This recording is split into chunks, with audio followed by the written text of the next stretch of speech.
Good evening, everyone. Good evening.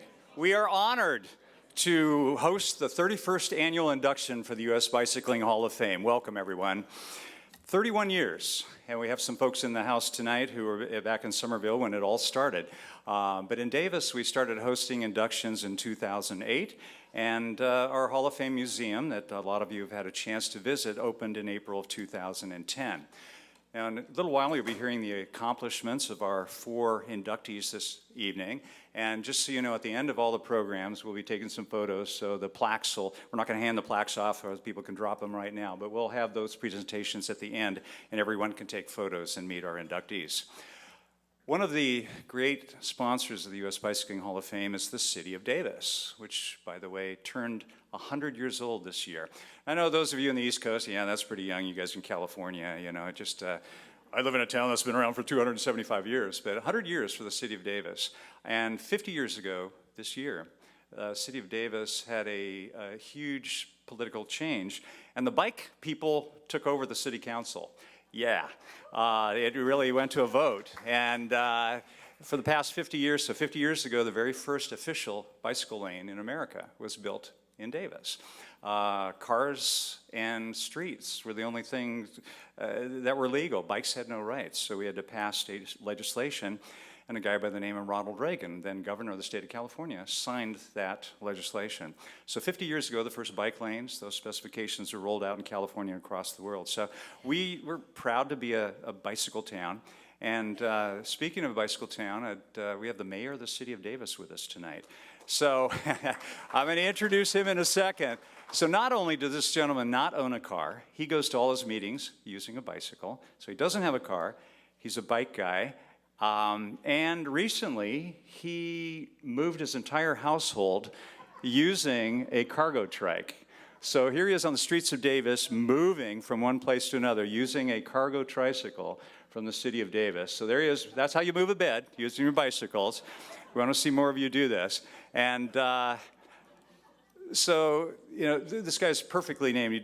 He only rides a bicycle, and his name is Rob Davis. So please welcome the Honorable Mayor of Davis, Rob Davis.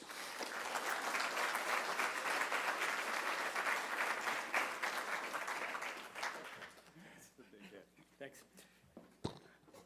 Well, my job is to welcome you and to say thanks for coming and thanks for being part of our lives for a short time.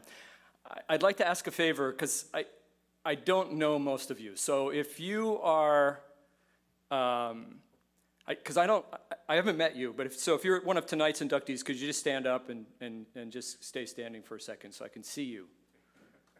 All right. All right. Stay standing.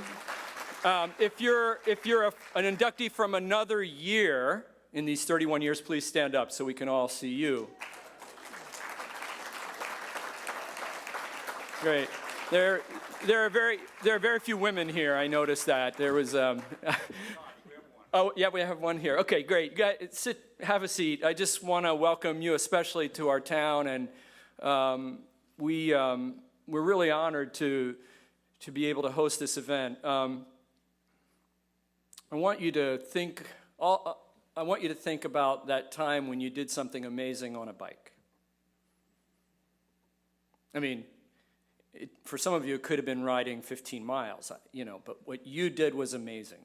Think about that moment. Think about how you felt when it was over. Those are events that can change our lives, right? You accomplished something. You did something that you didn't even think you could do. You went a distance that you didn't think you could go. You jumped over things that you didn't think anyone could jump over. And some of you stayed on a bike for 6 days. Others of you have gone over 100 miles per hour on a bike. I'll be honest with you, I do everything around town on a bike, but some of the things you folks have done, I'm just in awe. They represent not just amazing feats, but obviously they represent years of dedicated training and commitment, not only by you, but by family members and friends who enabled that to happen. My understanding, and I always look forward to the part of the program where we get to see your bios on video. My understanding is for most of you, this was not a lucrative thing that you did. It was something else that drove you. I think it was that desire just to do something that someone else hadn't done, or something that you didn't even know that you could do. And for that, we're thankful, because those things do inspire. You know, there are kids riding their bikes to school in Davis today, and about half of our kids at most of our junior highs and at our elementary schools are biking or walking to school these days. And they do that because they see someone else doing it. And they realize that biking to school is a way for them to be free, independent. But they need models, and they need to see people doing things on bikes that they themselves can't imagine doing. So we're thankful that you're here and that you persevered through those years of challenge, and you did those things that we're going to learn more about tonight, that you stayed on your bike, you went long distances over many days, went over things that people didn't think you could go over, went speeds at which you couldn't even imagine yourself going. And now we honor you, and we're thankful that you're here. So welcome to Davis. We're proud of our little town. We think we represent what's best about biking in its fullest sense, in that we do so much of our lives by bike. And we're glad that you're part of it right here. Welcome, and I hope you have a great evening. Thanks.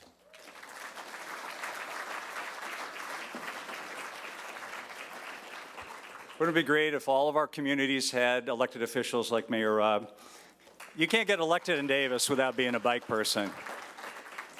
So Mayor Rob did point out, we're going to bring up the house lights so you know who's in the house tonight. So we have some previous inductees. We're going to have you stand once again. So in 1997, Modern Road and Track, George Mount is in the house. He led the Saturday ride today.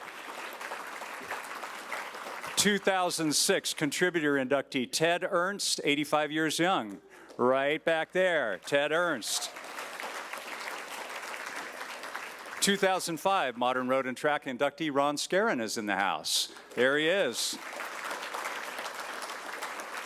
2010 contributor Dottie Sailing is in the house.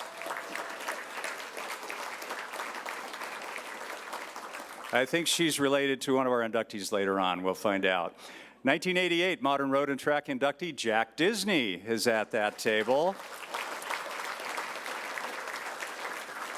And 1989 Modern Road and Track John Howard is with us tonight. Okay, you guys, have a seat, have a seat. Also joining us tonight is the president of the Mountain Bike Hall of Fame and the Marin Museum of Bicycling, Joe Breeze. Breezer Bicycles. Where's Joe? Right here in the front.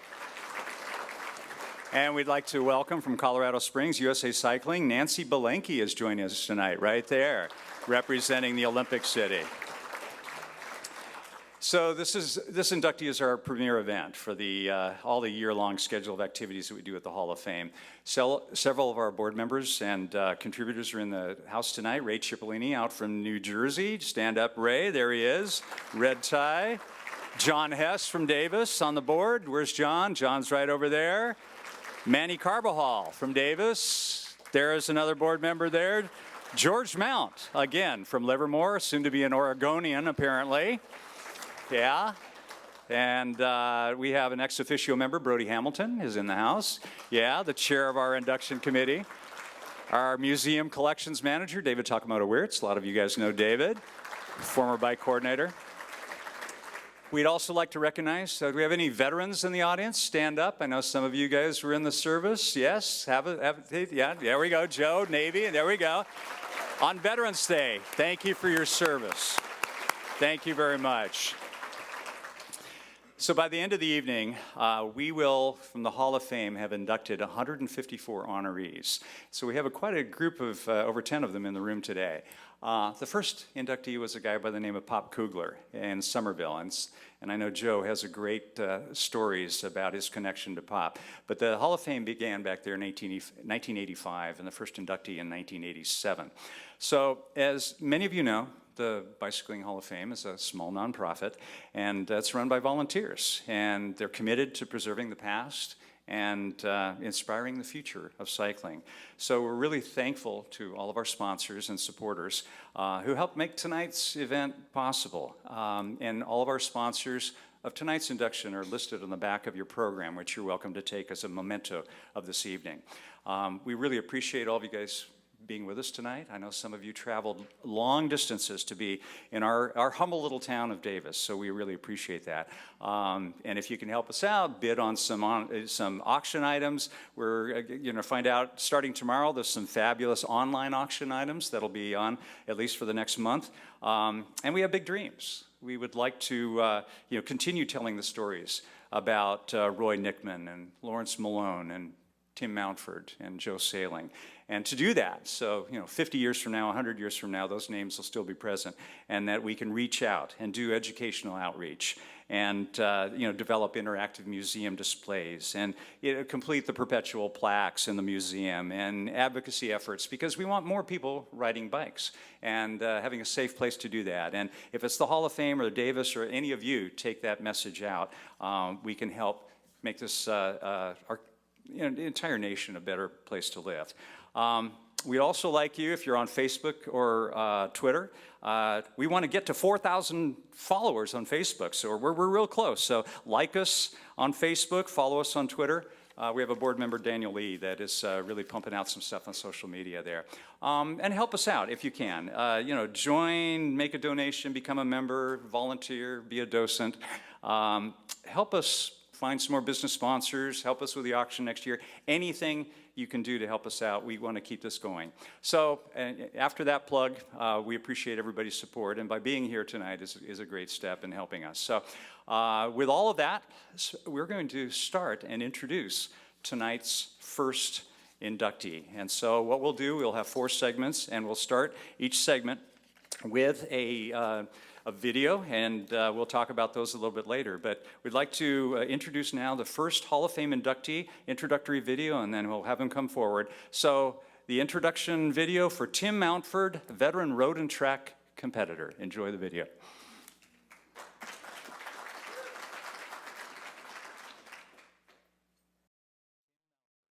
Tim Mountford, veteran road and track Hall of Famer.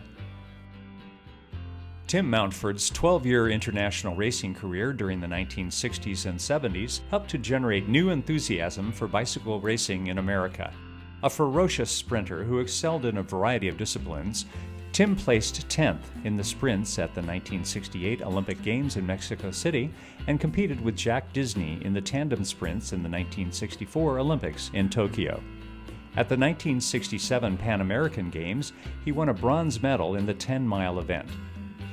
Tim dominated men's sprints at the U.S. National Championships, winning gold in 1969, silver in 1968, and bronze in 1966 and 67. Tim demonstrated his endurance by racing in 4 individual and team events at the 1970 World Amateur Sprint Track Championships. Mountford was part of 4 different professional teams, the Dutch Seiko Watch and Canada Dry teams, the TI Raleigh bicycle team, and the Shimano USA team. Tim was famous for his racing versatility. He competed in track sprint and omnium events, criterium road races, Madison races, and motor-paced races. His passion was the winter indoor 6-day track races, where he raced a total of 16 races from 1971 to 1974, sometimes teaming with fellow American racer Jack Symes. It was the most ridden by any American rider since the 1940s, when 6-day racing was hugely popular in America.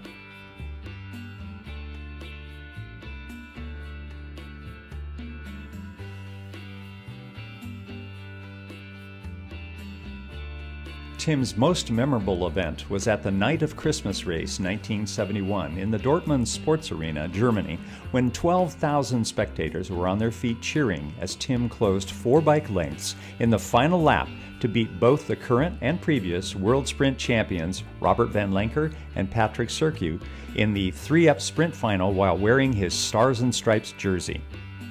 In 1978, he was the first coach at the first USOC Olympic Training Center, then located at Squaw Valley, California.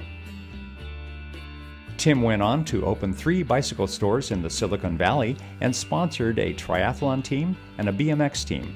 He became a youth sports coach, a church youth leader, and a scoutmaster for the Boy Scouts of America. Tim and his wife have 4 children and 7 grandchildren. Tim Mountford, veteran Road and Track Hall of Famer.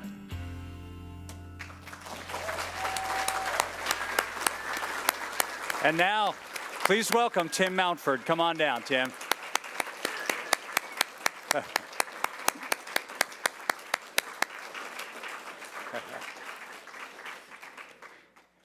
Tim Mountford, the guy who makes bow ties safe again. There we go. Please welcome Tim Mountford. It's all yours. All right. Well, I passed the word around to the other inductees about a bow tie, and so I'm the only one with a bow tie right now. Well, let's see. Boy, this is really exciting, and I just appreciate everybody showing up here. My family's here, my wife's here, and I got Jack Disney to come too, and appreciate that. So, you know, it's been, well, I don't know, what, 40 years or more since I raced. And this is kind of like an old high school girlfriend that you can never date coming back and knocking on your door and saying, smiling at you, you know. So it's quite exciting. I really appreciate everybody that's put it on, all your work that you've done. And it keeps the sport going, and the promoters have of the sport. So, yeah, I had some wonderful experiences, and went to a lot of different countries, and both amateur and professional. And but what sticks out the most, and I didn't realize it till afterwards, was riding for America, and amongst all these other countries that were there, both amateur and professional. And I just remember going back in Tokyo, walking out of the village. There would always be a crowd there that would want to get signatures, autographs. And I remember one time a crowd of people over at a barriers that we had to walk through and check through, and other team athletes there signing, autographs and so on, but nobody from the United States. And I was walking there with another teammate, and we had our USA stuff on. And boy, a few of those kids, they looked over and saw us. They all just came right over to the other end of the barrier and left all the other teams because it was America. That's when America was really great. So, so those things were just really kind of stuck out. And then my professional career, living in Holland, I had a house there, and then I had a studio in Dortmund because I had a lot of contracts in Germany, and I didn't want to drive back to Holland and everything. So I was accepted into the group, and the 6-day contracts kept coming in. And but that one race that sticks out as a professional to me is the one where I beat Van Lanker and Patrick Surcouf. And Van Lanker is a guy that can look at you side by side and jump into a sprint and pull 4 lengths on you just like that. He had an incredible jump. So we were coming around on 2 laps to go, 200-meter track indoor, and there's about 12,000 people there. And so I look back, coming after, just after 2 laps to go, turn 1, turn 2, and he's sitting back about 2 lengths, so I know he's going to be waiting to come off the banking, and do his thing. And so I thought I better crank up the speed a little bit. Well, he's reading me too. He saw my head go back, go forward, and I knew that he would take advantage of that. And sure enough, he blasted off the wall and pulled 4 lengths out of us, and I went after him. And I'm thinking all the time, well, gee, do I race Surcouf behind me for second, or do I really try to chase him? And being a professional, you really have to do everything for the crowd. So I went after Van Lanker, and I saw coming down the home stretch in the Bell Lap that I had closed some of the distance. And I know Van Lanker like the back of my hand. And with the help of Disney, I've learned all these tricks, by the way. And what's going to happen next, and reading somebody's body, and you get to know them. And so sure enough, coming out of turn 2 down the back stretch, I look up, and I had closed a lot of the distance already. And I saw Van Lanker moving on the saddle. And so I knew he went too early, and he was trying to keep up with the pedals. So that inspired me, and I just it was like electricity going through my body. I just jumped on it and I went. So I caught him by the end of the turn, as like Disney told me, and you run the wind draft and you pop by, and Circuit just could stick to my wheel. And the crowd was on their feet. There was 12,000 people just cheering. And I'm thinking, well, okay, great, I did this thing, you know. And, but I look back on it now, and, well, even actually shortly after that, I was wearing the Stars and Stripes. All these German people, after the Oompa music stopped, they just saw the Stars and Stripes shooting down the backstretch like a rocket, you know? And every time I did something like that, I got more contracts. So it was amazing just riding, being an American. Actually, being a bachelor and American and cycling is something to wish for. So that was fun. But, you know, all those experiences, though, they had a beginning to it. If I go back to 1962, there's two people that really influenced my life at a time when I had natural athletic abilities, but I had another foot into another world, which was the Fonzie world. So I had the Jolly Roll, you know, and I had the Lucky Strikes, and my brother, he's here, he happened to go to work for a bicycle store, Village Cycles in North Hollywood. They just happened to have the owner there, Jack Kemp, had just built the Encino Velodrome. It was all in my backyard. And they also had a club there, the North Hollywood Wheelmen. Where's Ron?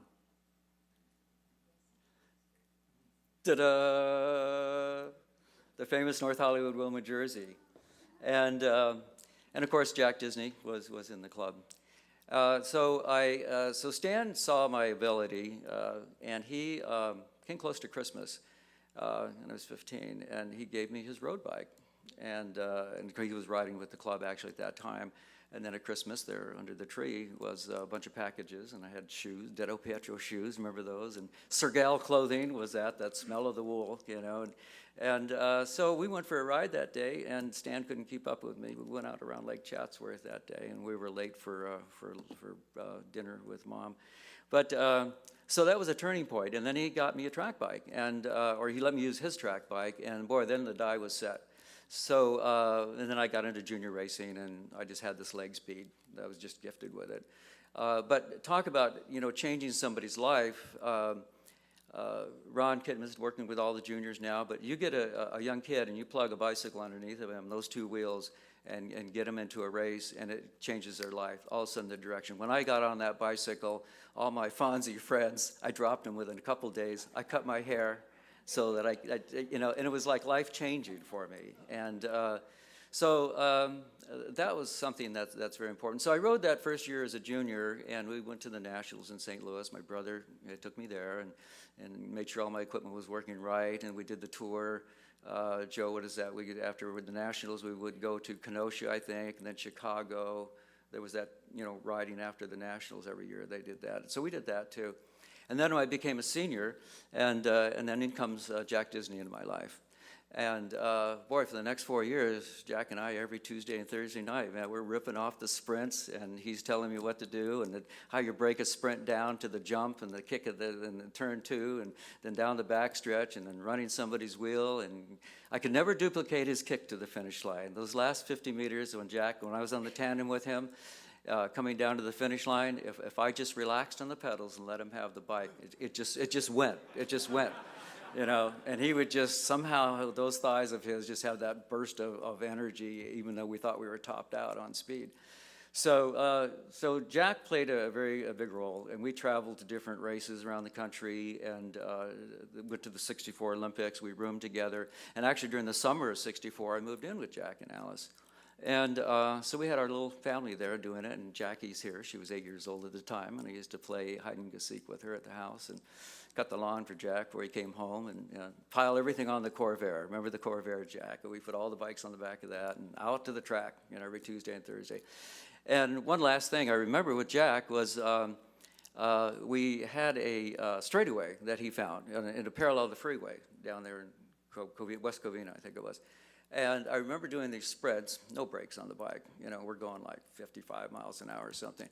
And where I'm sprinting, I always look to the left side, and I'm on the back of this thing, and I look over at the freeway, and there's this guy in the passenger seat just, and these bicycles keeping up with him when we're on the freeway. So these are like little things that, even though, you know, all these other races and things, experiences, but these little things come out. And the two people that really turned my life was my brother and Jack, and you could just join me in a clapping for them, please. Yeah. Yeah, and then everybody that promoted sports, you know, that put the races on, that do these things that we're doing now. And it's so vitally important, more than really the rider themselves, I think. So anyway, thank you for coming, and I really appreciate it. Yeah, so, okay, good. Congratulations. All right. We'll deal with the plaque later. Do you want to take this over here? You want to hold on to it? Oh, yeah. Didn't know we'd have a Fonzie reference already tonight. And now, our second inductee, we have a video. Joe Sailing, contributor to the sport. Please enjoy.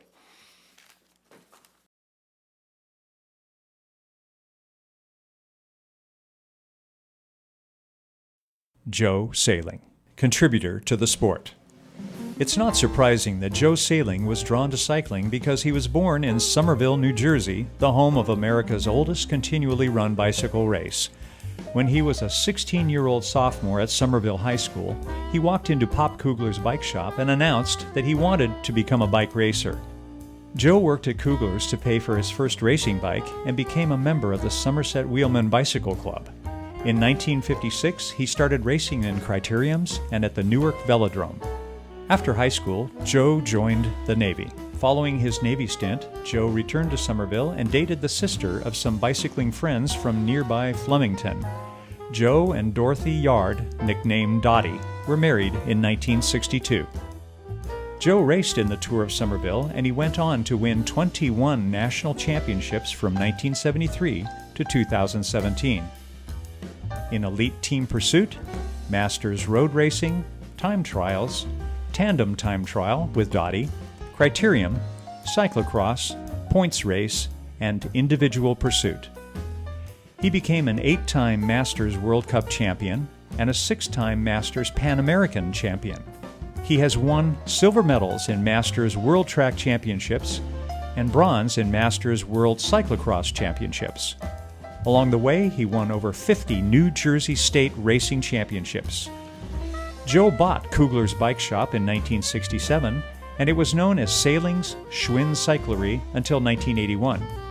In 1984, he became an event coordinator for Gant Challenge, the first nationwide mountain bike series.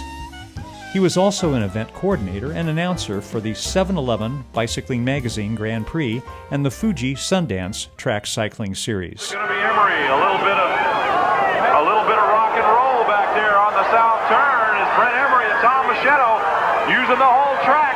Up the track, down the track, into the pole. Now Brent Emery fighting for the line. Machedo's going to try to get around him. Brent Emery to the thrust of the bike at the finish line. Many know Joe as the announcer of the Tour of Somerville for over 35 years. He never won at Somerville, but his grandson Noah Granigan won the 74th edition of the race in 2017. Joe has also been the announcer for World Cycling and National Championships, in addition to the Pan American Games, Olympic Games, and races all over the East Coast. Joe organized the first 4-H cycling club in the U.S. in the early 1970s, and he also presented bike safety programs and rodeos. Joe has coached at Walden School of Cycling in Florida, international events, and for national teams. He is still a member of the Somerset Wheelmen and has coached their junior development program. Joe is a member of the Somerville High School Hall of Fame, as well as the Valley Preferred Cycling Center Hall of Fame in Trexlertown, Pennsylvania. He was a charter member of the U.S. Bicycling Hall of Fame, which started in Somerville, New Jersey. His wife Dottie was voted into the Bicycling Hall of Fame in 2010 as a result of her extensive cycling accomplishments. Joe has contributed to the sport on every conceivable level throughout his lifetime. His proud legacy includes teaching and inspiring generations of young riders to experience the thrill of cycling. Join me on my regular series on www.tourofsomerville.org. 2017 Hall of Fame inductee, Joe Sailing.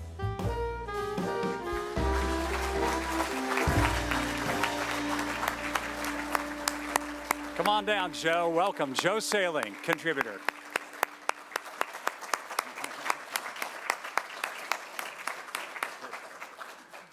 we go. Here's your life in 3 minutes, sir. Thank you very much. Can you play that again? That's pretty neat. I'd like to thank everyone for being here tonight. Congratulations to my fellow inductees and Tim Mountford. I happened to ride a 6-day race as an amateur rider in Cobo Hall back in the 70s. Tim was riding the pro race, and we had a fantastic time, but my favorite memory of Tim Mountford was his battle with Jack Symes at the National Championships in Detroit on the Doré Velodrome. You remember that well. Great racing, a great young man. Mr. Roy Knickman, I was fortunate enough to be announcing national championships in Roy's heyday. Got the opportunity to talk about him on more than one occasion, but most recently meeting Roy at every national junior championship that we go to with his fantastic Lux racing team.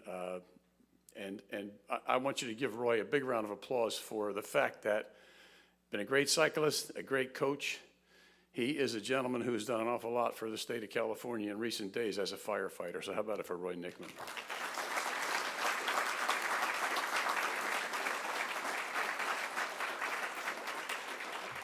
My Laurence Malone connection, I was fortunate enough to be involved in the promotion of the Ghent Challenge back in 1984, which is a series of mountain bike races. We called them mountain bike races because we were using mountain bikes in 7 different markets in the United States, sponsored by Gant Men's Clothing. Fuji bicycles were the official bicycle, and that led to my being a Fuji sales rep for many years. We were calling them mountain bike races, but we were really putting on cyclocross races because they were in parks and we were exposing people to mountain bike racing, off-road racing. And the guy who was dominating we were doing match races, we were doing races for citizens, and we were doing pro races. And Laurence Malone dominated this series, and I certainly hope that it was kind of the beginning of a long series of wins by Laurence Malone. And I want to tell you that any cyclocross rider worth his salt today can bunny hop and jump barriers. But back in his day, the only guy jumping the barriers and wowing the Euros at the World Cycling Championship was Laurence Malone. So a big round of applause for Laurence. So congratulations to each of these gentlemen, and I'm proud to be connected in one way or another with each of you. I'm deeply honored to be included in a long list of cycling luminaries that include many of my friends, relative as well. That's a good deal. And I was perusing the list of candidates of inductees over the many years, and I am extremely proud to say that such a large number of them are people that I can truly call friends, and I think that's pretty cool. Many people that I need to thank for making it possible. Of course, first and foremost, my favorite person in the world, Dottie, as you saw in the video. I was very fortunate to meet a girl whose father and brother I trained with in Flemington, New Jersey, and I was extremely fortunate to meet a girl who was exposed to our crazy sport before we met. So she knew what to expect, and it worked out, and it's been a great relationship, and her involvement with the Olympic Committee resulted in her being inducted into this Hall of Fame several years ago, and love you, babe. Thank you. Our 2 daughters, Amy and Beth, are here tonight. You know, most people went on to in New Jersey, when you go to, we don't go to the beach in New Jersey, you go down to shore. So most families went down to shore. Well, our girls, unfortunately for them, their vacations were national cycling championships, one year after year. I think they had a good time. Both competed on a varying basis. Amy, our oldest daughter, I was announcing national championships in San Diego on the track at Balboa Park one year. We had sent her out to San Jose for Antonio Gatto to coach, and she won the first final in the intermediate girls championship, and nothing could come out. I couldn't say anything, and so very proud. And Beth is here. Beth did some cycling, and I said to Beth one day, Beth, you don't look like you're enjoying this. And she says, Dad, I'm not enjoying it. I said, well, why are you doing it? She says, don't I have to? And no, she didn't have to. So Beth was done with cycling. We have 4 grandsons, and I feel the same about our grandsons as most grandfathers do. They are the greatest. Only 2 continued on in cycling. All 4 raced, but only 2 of them continued on in cycling. Dag is with us tonight, Dag Anderson. Great cyclocross rider. When he was 16 years old, he was the New Jersey season-long points championship in the men's A class, 16 years of age, cyclocross.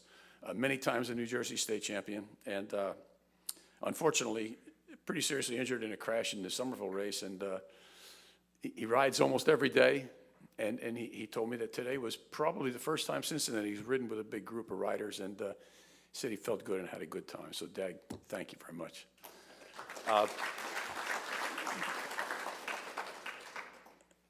My other grandson that's with us tonight, Noah Granigan, is the national intercollegiate team time trial champion. He is the national intercollegiate praetorium champion. And I was kind of hoping at the nationals this year that he was riding for Team USA, the B team. Can I call it the B team? Is that okay? Anything? Okay. Riding for the B team, and I was really hoping that he could win this championship because back in 1973, 4 guys from New Jersey were the first team to beat Ron Scarron and his teammates from Southern California in the National Team Pursuit Championship. So my first national jersey was a Team Pursuit champion, and I was kind of hoping that would be the same for Noah, but they got the silver medal. But there's always next year, okay? And this kid made I won't say he made my day, he made my year this year because I've been announcing the Tour of Somerville for some 35 years, and Noah Granigan came back after 8 days of racing at the on Post Ras in Ireland. He's a 2-time Man of the Ras, and that race ended on Sunday, the day before Somerville. He flies back overnight into Newark Airport, wins the Tour of Somerville. So big round of applause for my grandsons, please. My first coach, my mentor, my confidant was the gentleman who was been the first inductee into this Hall of Fame, Pop Kugler. He apologized to me because he said that he had been coaching kids in cycling for so many years, and at the time this was 1956, and he was born in 1900. He always said he was born at the turn of the century, and I reminded him that's probably why it turned. And he apologized to me because he said he was tired of it and he had enough, and I was going to be the first to suffer from his desire to stop coaching bike riders. And he didn't stop. He did help me. He was a great influence on me, and I take great pride in the fact that I'm 77 and I haven't stopped with the kids yet. I've tapered off a little bit, but I haven't stopped. Back in 1967, Dottie and I purchased Pop Kugler's bike shop. I worked for him for several years and turned it into eventually Sailing Shoe and Cyclery. And that's Sailings with an apostrophe after the S, not before the S, because that denotes dual possession. Am I correct? Is that right? Okay, very good. Check with my Princeton-educated niece. Another inductee in past years, Mike Walden, gave me the opportunity to learn to coach riders at the Walden School of Cycling in skills. I have never felt comfortable being partially responsible for someone's results. So as a coach, I was never the coach that said, you should be doing this many miles today, and this is before power meters, obviously. But Mike Walden taught me how to teach bike riders how to steer and how to corner, and how to do pace lines, and how to sprint, and how to follow a wheel, how to run at a wheel. And I think, unfortunately, I think that's something that's missing somewhat from our exciting sport right now. A runner gets bad knees and his friend says, hey, you could be a good bike rider. Go get a coach. So he goes and gets a coach. The coach makes him better. He comes out to the Masters, local Masters race. He's fit, goes like the hammers of hell. You can't drop him, but he can't steer. So we need to do something about that. And we've got movers and shakers here tonight that can get something going there. So Mike Walden was inducted into the Hall of Fame and he came in when it was in Somerville. The Somerville area JCs were running the Tour of Somerville that year. They had gotten a gentleman who had lost his legs in Vietnam as an inspirational speaker, and he spoke. And then after that, Mike Walden was introduced. And if you guys, anyone here, and there's scores of you here that know Mike Walden. Mike gets up and he says, I had a stroke back in January. So I come here and I figure I'm going to get some sympathy, and you run this guy out in front of me. So, Mike Walden, I loved the man. I told him one day that I said, Pop Kugler and my dad both were great men to me, and they both passed away before I told them that I loved them. I said, Mike, I want to tell you that I love you. And Mike's comment was, geez, I don't have to kiss you, do I? So, my mom and dad were very supportive of this sport that they knew absolutely nothing about. The first race I rode was in Belleville, New Jersey. I fell, came home with my back all ripped to shreds. My mom says, well, have you had enough of this? And I said, no, this is fun. So they allowed me to do it. And on hand tonight is another gentleman who I'm proud to call my brother, and more importantly, my friend. My brother Lou, in addition to being my favorite brother, actually my only brother. So. And Mom always liked him best, by the way. He was my favorite Madison partner, and you saw a pretty neat picture up there in that video of me putting Lou in a 6-day race in Newark, New Jersey on the board track in Branch Brook Park. We had lots of fun on the boards in Branch Brook, and I think if you know Mike Frazee and you've been on a trip with Mike Frazee, you know it's fun. You have a lot of fun, but I'll tell you what, he's nowhere near as much fun as my brother Lou. So if you get a chance to talk to him tonight, talk to him. Another member of the Hall of Fame, Mike Frazee, allowed me on the staff of trips he took to Cuba and Argentina. Thanks for these opportunities. And again, if you haven't gone on a trip with Mike Frazee, do it. It's a trip. This day for me has been incredible, and as the day went on, it just got better and better and better. I don't know how my family did it, but they were lining people up in the wings, and we go on this bike ride, and probably my best friend in cycling, Pat Gelano, comes walking out. I had no idea Patrick was going to be there.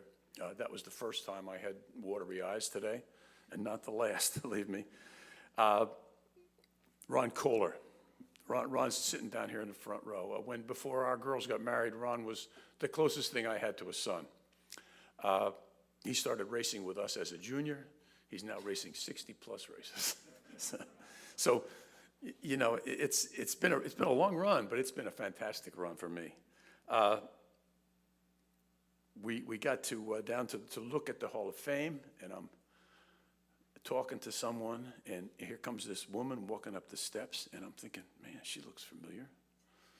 And I said to Terry Shaw, I says, excuse me, Terry. And I look back, and it's my sister Joanne from Ohio with her 2 kids, my niece Brianna and nephew Kyle, and no idea they were coming, no idea whatsoever. So we all got together for dinner this evening before we came here. We get back, and I tell Dottie, I said, Joanne and the kids are here. I said, this is incredible. Out from behind the door walks Antonio Gatto. And I start crying again. So, and I was told it's okay to cry too, by the way. I was told by Jim Grill. A lot of you know Jim Grill. When Noah won the Tour of Somerville, Jim Grill told me it's okay to cry. So I don't have a problem with that. I'm going to forget someone, I'm sure. We sat down for dinner, or we were ready to sit down for dinner, and Amy says, we can't rush this because we have some more guests. So the Federico brothers, come with Steve Federico and Willie Federico. I apologize. If you saw that picture with all those Somerset riders, the little kids and so forth, one of those little kids was about 10 years old. It was Willie Federico. And it's unbelievable that you guys have all come, and then the Lowell family, formerly from Somerville and now from Truckee. Great to see you guys. It's, I don't know, to me it's fantastic being inducted into the Hall of Fame.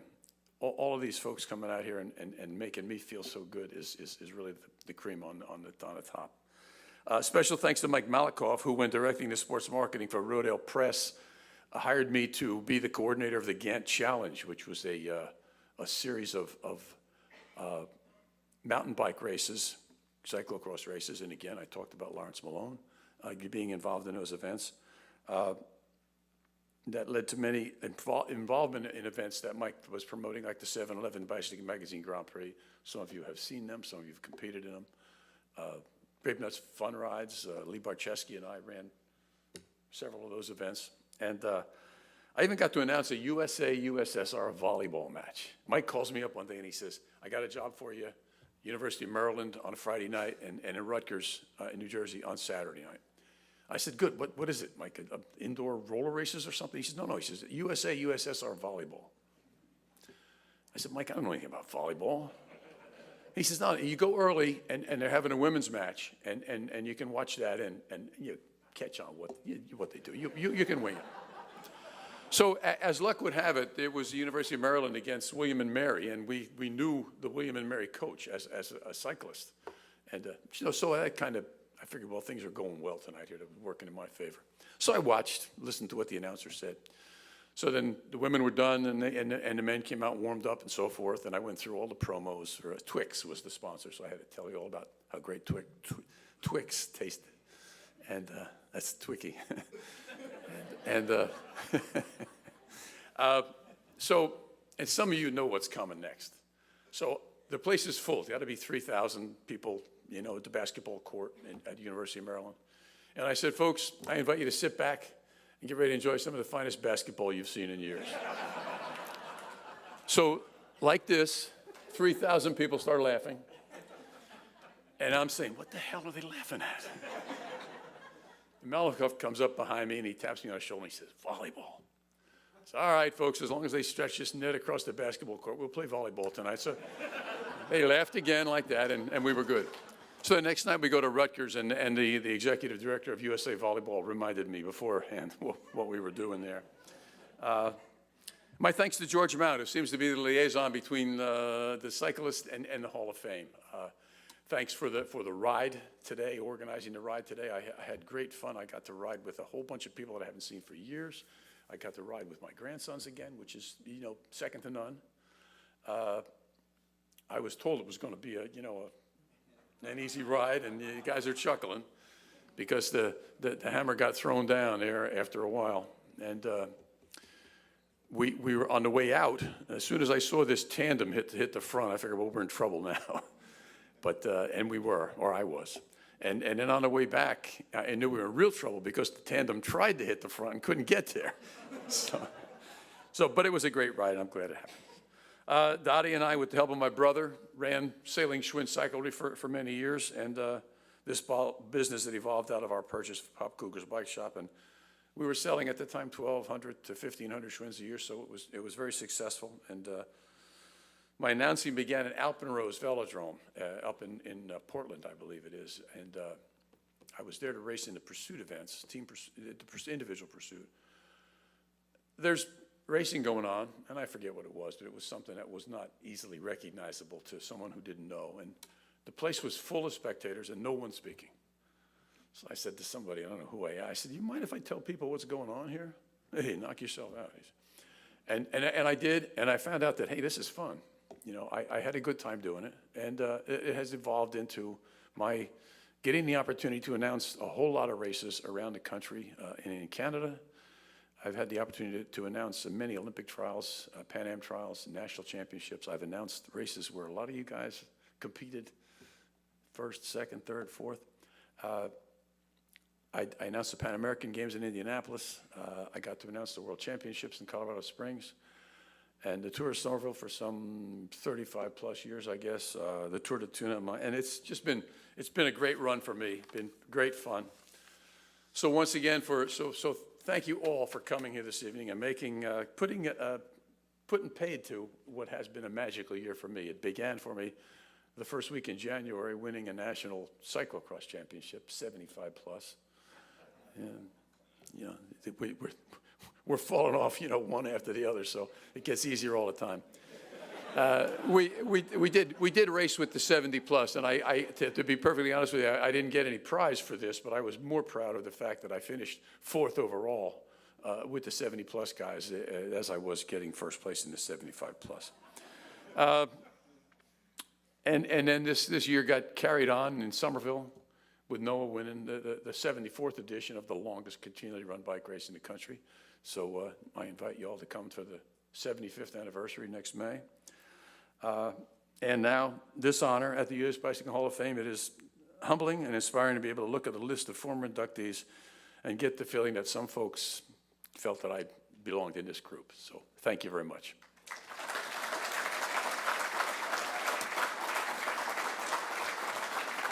Thank you, Joe. And now we know about the plural possessive there. So I want to introduce the chair of our induction committee, Brody Hamilton, has a few announcements for right before intermission. Brody.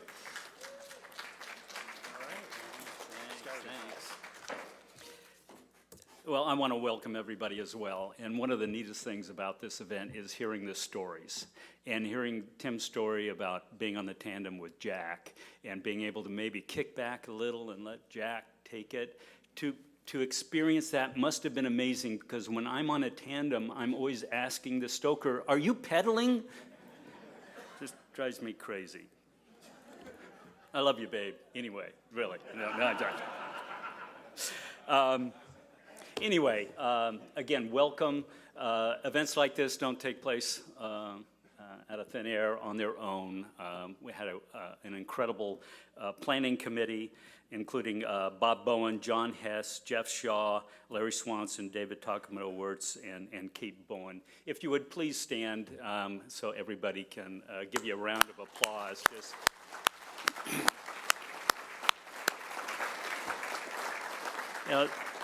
again, it's not just a planning committee, but we are a small nonprofit run by volunteers, so it's not just planning, but it was all the implementation, taking all the details, making everything happen to turn into an evening like this. So kudos to you guys for a job well done, and a special note to Bob Bowen and Jeff Shaw over there. Jeff, yeah, and Bob Bowen over here for putting together these amazing videos. I'm sure Ken Burns is very envious, but they will be used not only to, for this evening, but ultimately on the website, oral history for future generations to learn more about cycling history. So thank you very much. Also want to thank George for the leading the bike ride. I was almost speechless up here because I looked out there and it was the first time I'd seen George when he wasn't talking. And I just, but anyway, thank you, George. And to our event sponsors, we've got some incredible sponsorship here in town. Hallmark for providing the rooms to the inductees for free. Strelitzia Flowers for providing all the flowers in the room. And Kate for organizing everything and making it just right. And also for the Davis Enterprise for their great coverage for this event, and our inductees. And I think all the inductees got a copy of Friday's paper that had the information in there. And of course, this event wouldn't happen if you folks didn't come. There would be a planning committee sitting around the table saying, wow, what are we going to do? So thank you all for coming. I really appreciate making this a success. And as Bob mentioned, and I mentioned as well, we are a small nonprofit. We do have an auction going on. We're trying to raise money. It's not like the end of the night, if you buy everything, we'll be fat and sassy. We kind of have this auction to help us pay for this event. So would really like you, during the break, which we're going to take next, to wander around and bid on anything that looks neat and great. And if you're not wild about it, remember that it is holiday season. and maybe there's somebody else you could buy it for. And if you really don't like it, maybe there's somebody you don't like that, you know, you could buy it for and give that to them. So think about that. And we do have inductee jerseys over there. There are 16 of them left. So you can bid over there on those, and if you're not the high bidder, when you're checking out or leaving this evening, we do have multiple sizes in each size category, multiple jerseys, so you can buy it at that time at the same price as the winning bidder. Also, at every table, we have this flyer here for our online auction. We have some amazing stuff. We have a Dixie Flyer, a bicycle made by the Walthauer family. And it's all decked out with Shimano components. So that's online. We have a VIP package for the Amgen Tour of California, which is pretty amazing. A number of people in this room have gone on that before, and it's a pretty incredible ride. Anyway, the website is on here, and would really encourage you to go on, take a look at those things, and share them with others. If you're in a bike club, let the other folks in the club know about it, and that would be great. So I think now we're going to take about a 15, 20-minute break. Lights up, still lots of refreshments. Wander around the tables, bid high, bid often. Thank you very much.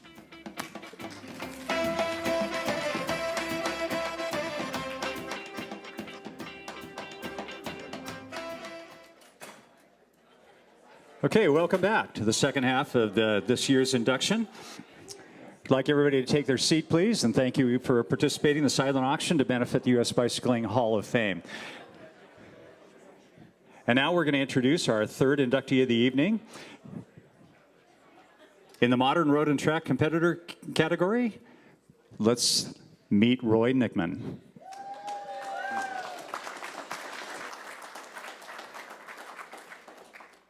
Roy Knickman, modern road and track competitor. Originally from New York, Roy began racing as a promising amateur in Ventura, California in the late 1970s. He famously showed up to ride the 100-mile Sea to Summit ride in tennis shoes while riding a big Schwinn bicycle. While in high school, he moved to Colorado Springs to train at the Olympic Training Center under the national coach, Eddie Borisovich. Roy Knickman's road racing career spanned more than 2 decades. Roy won the bronze medal in the men's team time trial at the 1984 Summer Olympics in Los Angeles. His Olympic teammates were Ron Keifel, Andrew Weaver, and Davis Finney. Knickman rode in the 1988 and 1989 Tour de France for Team 711. He also famously rode in one of the greatest breakaways in the history of Paris-Roubaix in 1988. Save it. You're one of the best guys in this break. I'm doing what I can to sort of bolt my way. Yeah. Piston and eating at the back. Yeah. Just flow through when you have to, but you're one of the best guys in the break here. You're going to be great on the cobbles now.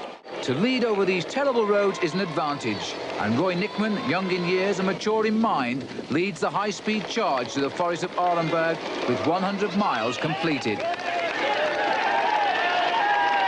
The speed has been constantly high, and with the cobbles making steering difficult, the dangers are all too obvious.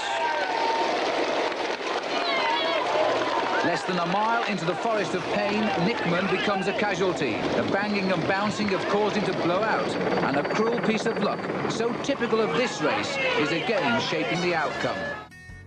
Roy helped prove that Americans could definitely hold their own on the international racing circuit.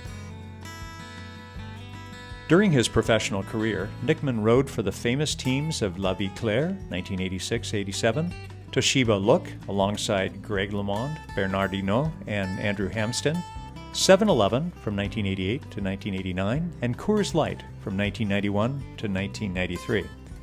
He originally retired from competition at the end of 1993 to take up coaching, serving as coach of the U.S. National Junior Team in 1994 and the U.S. National and Olympic Road Teams from 1995 to 1997. He returned to competitive cycling with the Mercury Team in 1998, combining racing with the role of assistant manager until 2000. He then worked in management for the Autotrader.com and Prime Alliance racing teams. More recently, Roy has coached some of the most promising U.S. riders as part of the Lux Stradling Junior team when he is not working shifts as a firefighter in Paso Robles, California. While acknowledging all of the racing support that he received beginning as a teenager, Roy is helping mold the citizens and racers for the future. Roy Knickman, modern road and track competitor and U.S. Bicycling Hall of Famer.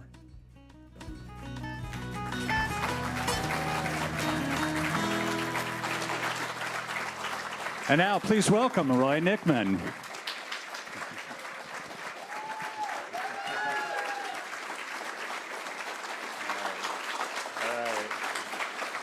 Congratulations. It's all yours. Well, here I am. So I am not going to be as eloquent as the past two recipients. Really uncomfortable with this type of stuff. But, you know, the truth is I am humbled and honored to be included in this group. It's really interesting that for me, this group of inductees, you know, the connections that I have, although I didn't know of Tim's greatness, and the fact that he's my neighbor, kind of interesting. I did grow up in Southern California as a cyclist. Laurence Malone, as I started to cycle in the late 70s, was legendary, you know, as the forerunner in cyclocross, as a man with his own style, which he still has today, and as just a good guy. You know, and it's the same for Joe Sailing, who, as I did start to travel and venture out east, was the voice of cycling to me. He announced everything I can ever remember being at. And it has been interesting coming full circle that now that I'm out on the road again with my junior project, I'm seeing him at every race. They're supporting his grandson, which shows the character, you know, at this point in his life, how family and cycling, you know, what great character he has. So again, I'm honored to be part of this group and feel it's, you know, there's something special about the group that I'm being inducted with, that we have these connections, this time period, and the respect I've had for them.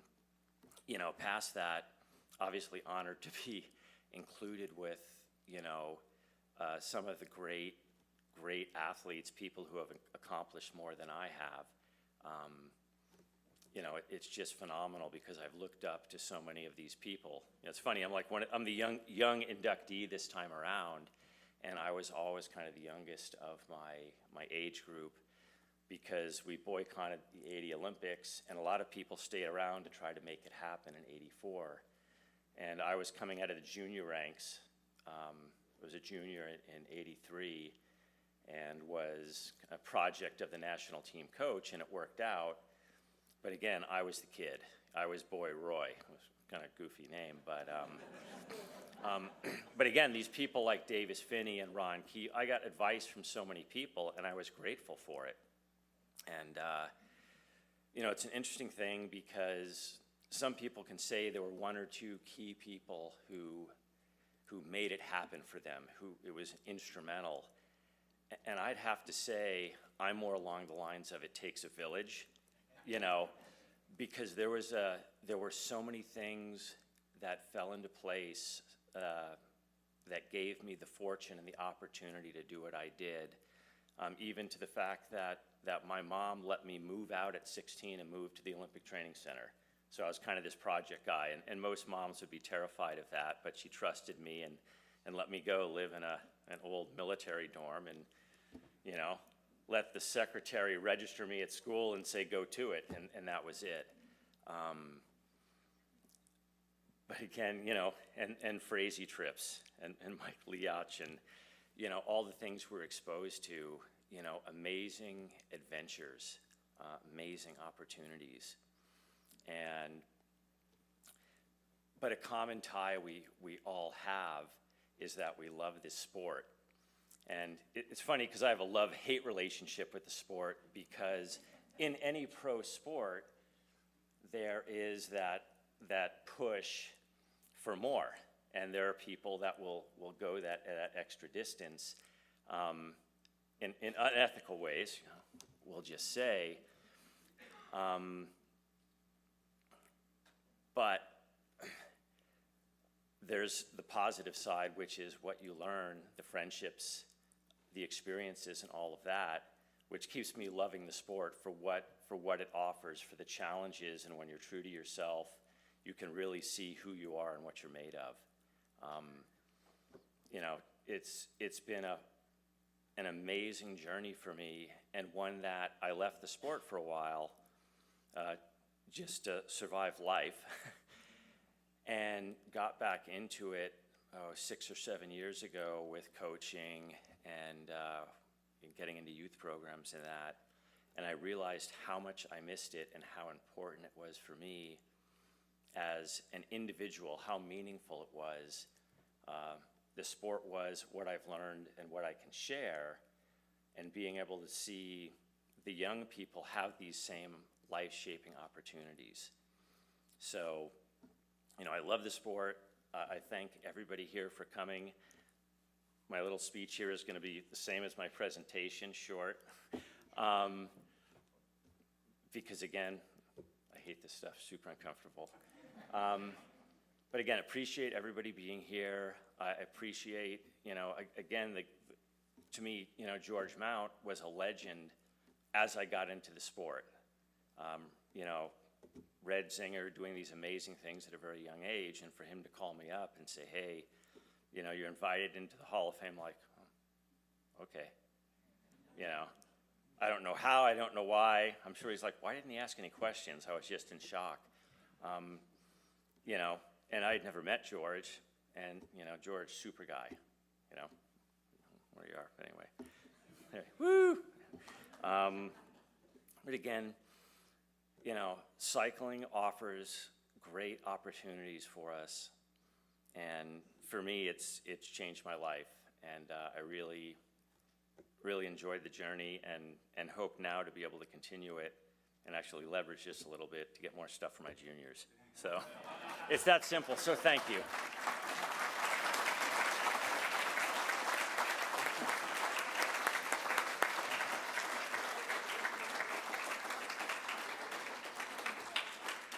And now let's meet our final inductee of the evening in off-road competition.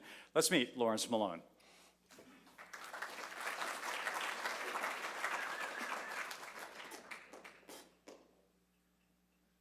Laurence Malone, off-road competitor. As a student and tennis player at UC Santa Cruz, Laurence Malone watched Tom Cuthbertson and Danny Nall race in the Surf City cyclocross race in the fall of 1973. On the spot, he decided that cyclocross was the sport for me. Guided and encouraged by Nall, Laurence had success racing in the 1974 Northern California Cyclocross Series. He went to the 1974 Cyclocross World's team selection races in New Jersey and won both races. In 1975, Laurence won his first U.S. National Cyclocross Championship at Tilden Park, California, in the hills above his boyhood home in Berkeley. He went on to win the next 4 cyclocross national championships from 1976 through 1979 and finished third in 1984. During those years, he also had respectable showings in 5 World Cyclocross Championships. At a race in Hanover, Germany in 1977, Malone shocked the European racing establishment by using the barrier bunny hop maneuver, clearing obstacles without having to dismount. His technique brought worldwide attention to the fledgling U.S. cyclocross scene, and the European press nicknamed him the Der Springer. Laurence also enjoyed road racing. He placed second in 1976 and fourth in 1979 at the Nevada City Criterium. In 1978, he placed third overall in the Tour of Costa Rica and also finished 10th overall and won a stage in 1979. In 1981, he was invited to join the first U.S. team at the Tour de France, but had to withdraw due to injury. From 1982 to 1986, he coached the U.S. National Cyclocross team and took the team to the World Championships in 1983 and 1985.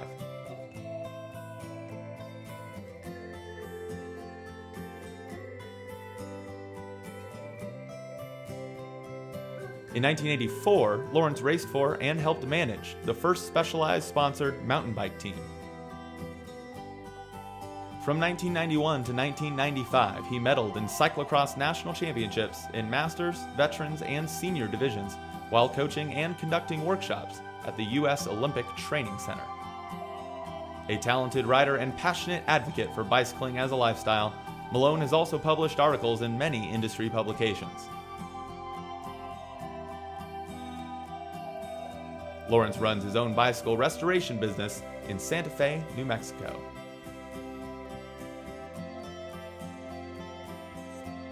Laurence Malone, off-road competitor.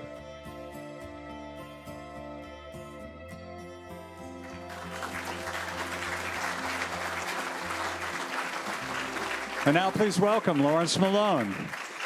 Come on down.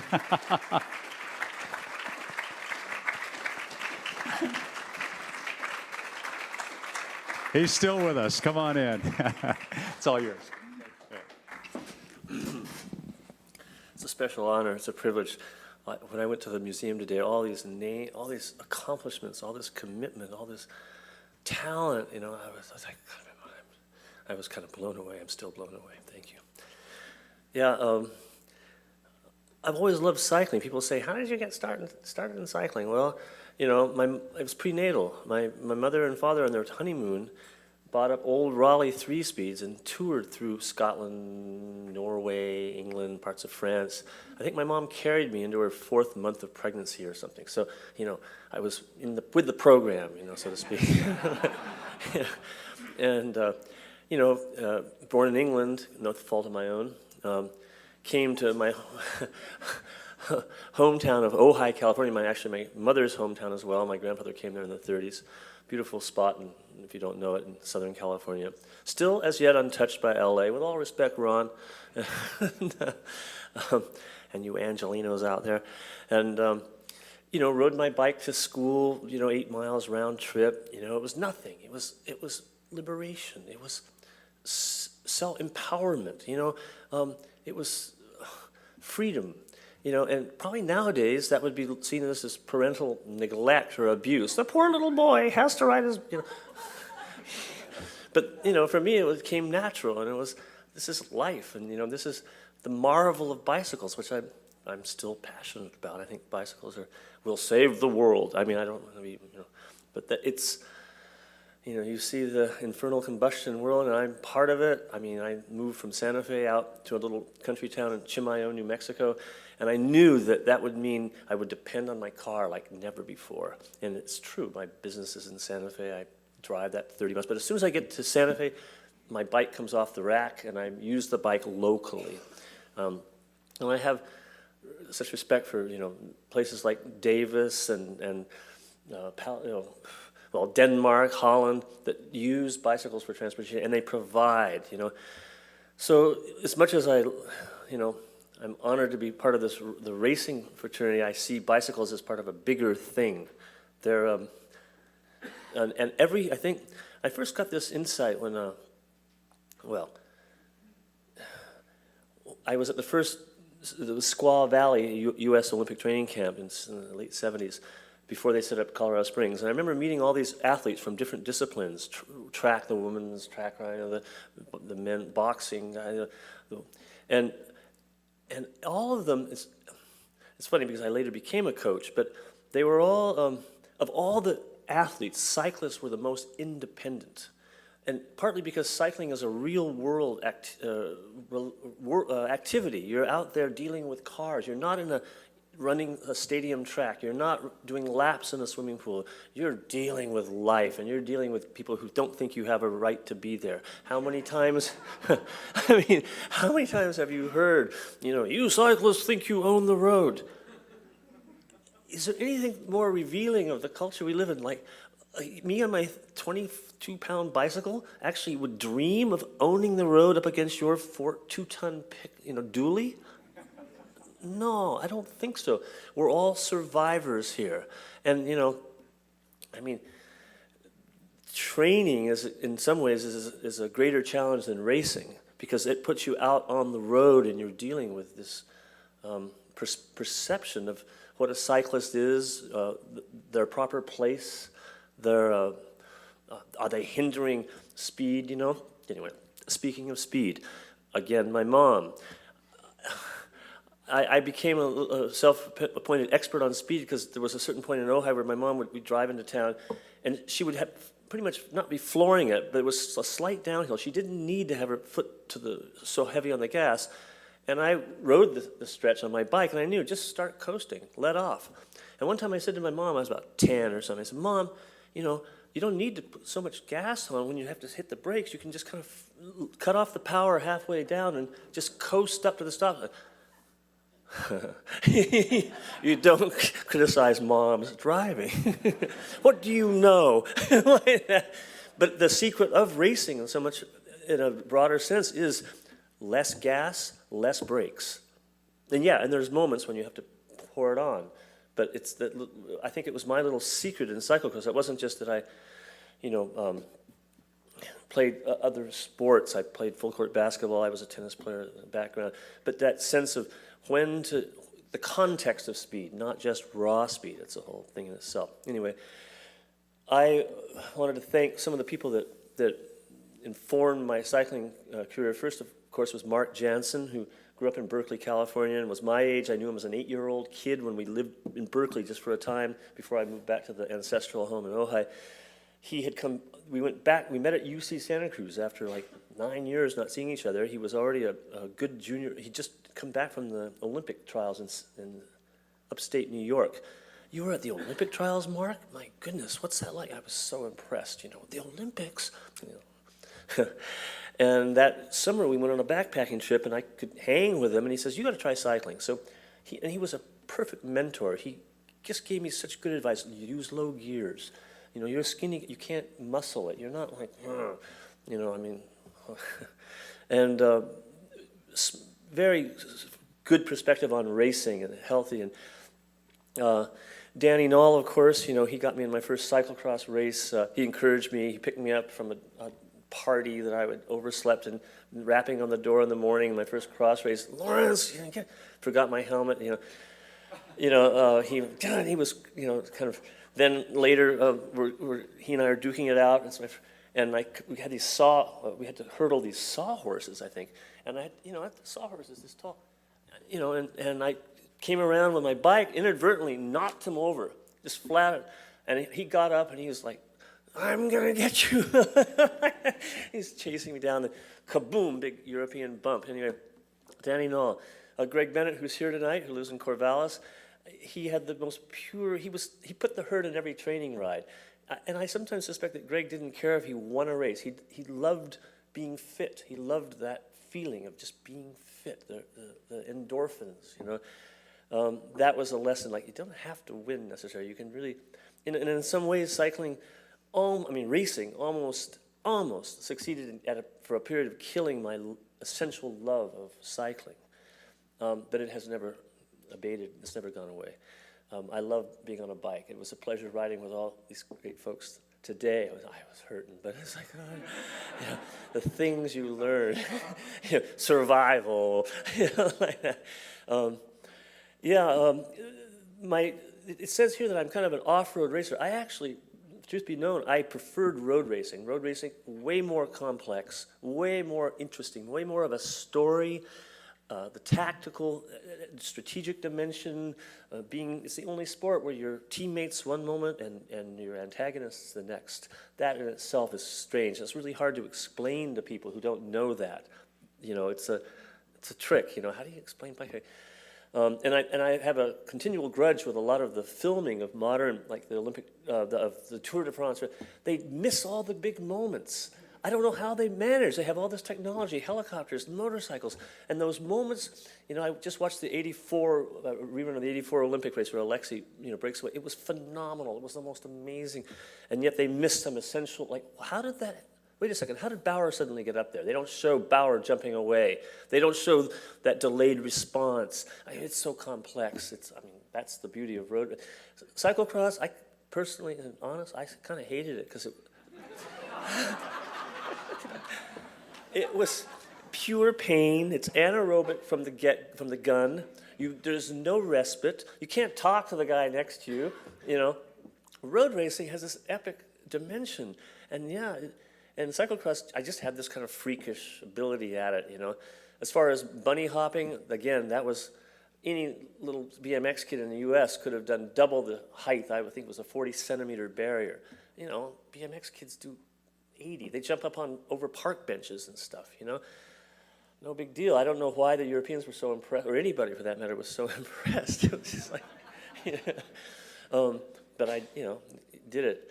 And then I went through this kind of lull, like where, God, I'm performing at this international level, and I'm not really getting international level sponsorship. We'd go to the World Championships, year after year.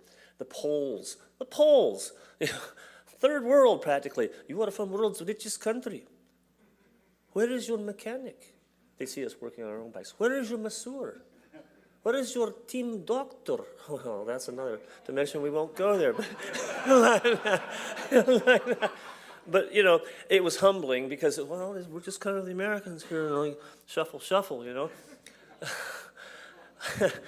And they kind of couldn't figure it out. But in some ways, it was also the American way of being self-reliant. You work on your own bike. You clean it off after this. You don't have 6 gnomes in blue jumpsuits and buckets and sponges washing off your bike while you go get the shower and the nice massage. No, no, you're gonna suffer, boy. And truth be known, it was the Europeans were so good in cyclocross, and it was humbling just to, my God, the speed they go, But I finally got 18th. In the last Worlds I did was in Wetzikon, Switzerland. And, I got the best start. I mean, it's ferocious, the start of a cyclocross. And they're bumping like crazy. They're physical, European riders. And I got what do you call it in motocross? Roy, what's the whole shot? The whole shot. Yeah, I saw you in that motor. And I got 7th, I think, through the first, funnel. And I was holding 7th for a good 3/4 of the lap, and all of a sudden, around this icy turn, boom, I just slid out. I'm a Californian. I don't know ice. And my cleats, I had these Nike things this long, like crampons, and they locked in the pedal. I tried to get up, and I couldn't disengage my foot from the pedal. I went from 7th place to about 57th place in a heartbeat. The whole thing, herd stampeded past. It was catch-up. It was like almost, like, oh, God. I went back to 18th place, and I dare say, I don't know, that my lap times might have been top 10. That would have been an honor to be just top 10 in the world, because it was so tough. They were so good. And then along comes, the complex we had as American racers, I wanted to address that. We just had this inferiority complex that we could never be as good as the Europeans. And along comes a certain George Mount, 6th place at the Montreal Olympics. And suddenly it was like, the Europeans, they're not so good. Or George Mount is awesome, or something. A combination. But it was a great inspiration that George did that, and shortly after Mike Neal getting the 10th, I think, in the World Pro Road Race. It's like, God. So that was an eye-opener. And then other pivotal great moments, I always wanted to win Nevada City. There was no race I wanted to win more than Nevada City. It was kind of a cross between a cyclocross race and a road race, because it's gnarly, and you'd have that screaming 45-mile-an-hour descent, the hay bales at the bottom, 35,000, beer drinking fans. I'm like, this is cycling in America as it could be, And I got 2nd in one year, and I think 4th, but the last year I raced it, I think, I remember, in 76 it was, Roland De La Santa was building me a custom frame. And I said, Roland, it was for the Olympic trials. And he was late, and he actually didn't get it to me on time. Roland, I had to ride a Lejeune track bike, not a very good bike for a road event. It was stiff and horrible. Anyway, but as I'm calling him, Roland, where's that frame coming? He goes, Laurence, there's this little kid out here in Reno. He's going to be world champion someday. Roland, I know everybody's going to be world champion someday. His name is Greg LeMond. And, no, I think Greg hasn't been mentioned tonight, but I'm a great admirer of Greg. Just, his, and he did that 79 Nevada City race, and He lapped everybody at least once, maybe even twice. He lapped me once, and I was fourth. So, and I remember my buddy Drew, I grew up with in Ojai, he watched the race, and he looked at, he commented after it about Le Mans, he goes, another dimension.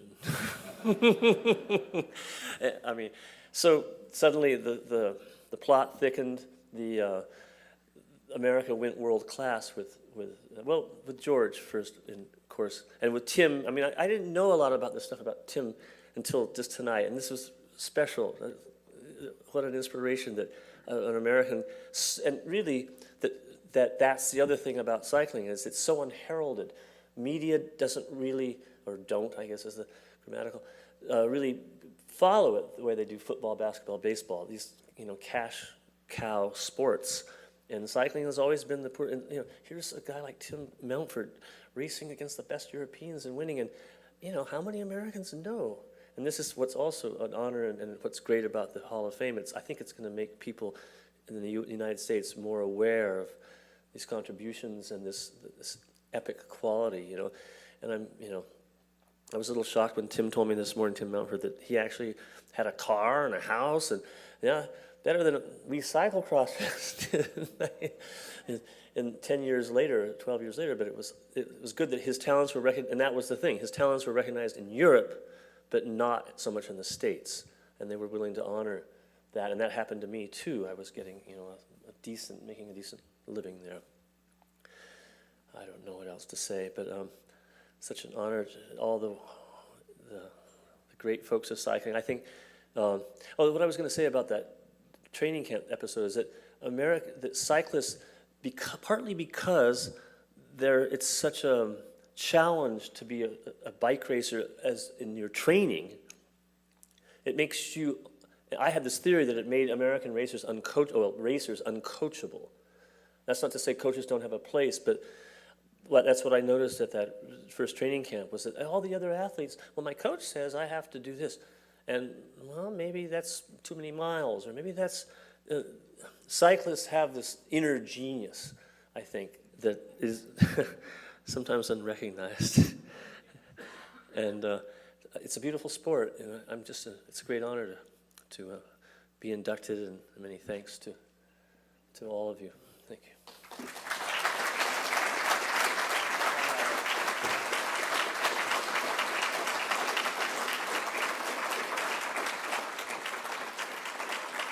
Thanks, Laurence. We've heard some great stories from all of our inductees tonight, and we appreciate you sharing those stories from the heart.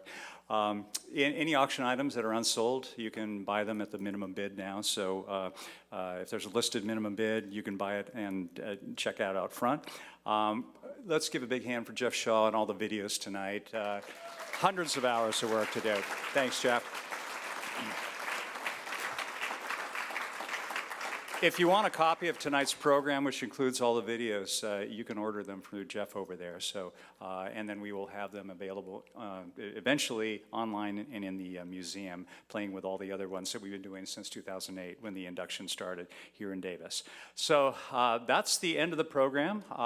We really appreciate all of your support, your ongoing support, because we hope to again, into the future, keep telling these stories, keep sharing these, keep educating, keep advocating, and we're so privileged to have you all here in Davis. And so we just hope that you had a good time tonight, safe travels, see you next year, and we will have some photos with all the inductees here, and then the 2017 inductees first, then all the inductees in the room will have some photos. We'll put them out on our social media. So thanks, everybody. Good night. Thanks for coming.